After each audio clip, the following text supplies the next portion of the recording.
I'm Chris Van Tullochen. This is my identical twin brother Xand, and we are back for another series of A Thorough Examination. And the question we're thoroughly examining this time is, can I change? How much of who we are is handed to us in a little package of genetics at conception, and how much are we shaped by the environment, by the world around us? Now, to answer this question, we've recruited a host of world experts, professors of cognitive neuroscience, geneticists, psychologists, and many, many more. And of course, we're also including members of our extended family. And we are really excited to answer this question, can I change? Aren't we, Xand?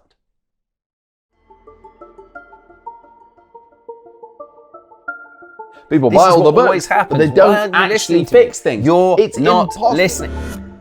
This is what always happens. Xand and I see the same relationship, but from completely different perspectives. And when he sees my world and our relationship in a different way, it's really jarring for me. It can make me feel literally a bit crazy.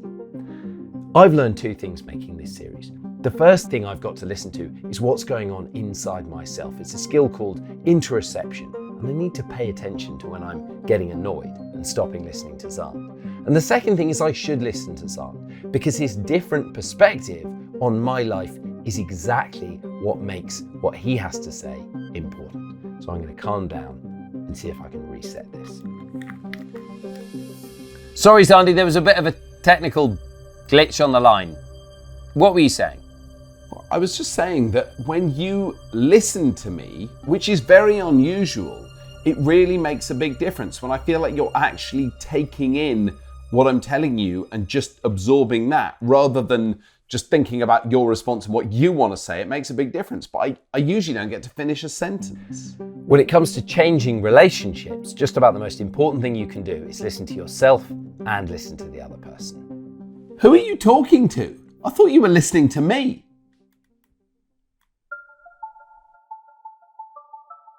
You were pretty skeptical about this project, weren't you? That question, can I change? You were pretty sure the answer is no. Either I was going to be right and I wouldn't have to bother to change and I could just relax, or you were going to tell me how to change and then I could get everything I always wanted. So I think a big thing that we both learned is genes are not destiny. I feel like our whole life is a sort of genes, environment, destiny question. Yeah, we've shared it. I mean, it looks like we share a wardrobe at the moment. Almost all the barriers to change are in the world around us, the shops, the places we live, the situation we were born into. And it's very, very hard to change all those things. If someone wants to change, there are things I think they got to remember. Do you actually really want to change? Or do you just think you should change because, for example, your twin brother is nagging? Everyone needs motivation. Everyone's going to need help. And the final thing that I think I was right about and you really have stayed wrong about is optimism. You have to be optimistic that change is possible. You're right. My pessimism was grounded in, it's so daunting to change that in the end, if I'm pessimistic and say, well, it can't be done, then I get to relax and not bother. And do you think you're pessimistic or maybe just lazy?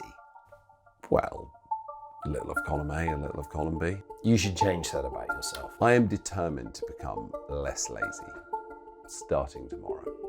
Listen to A Thorough Examination with Drs Chris and Xand on BBC Sounds.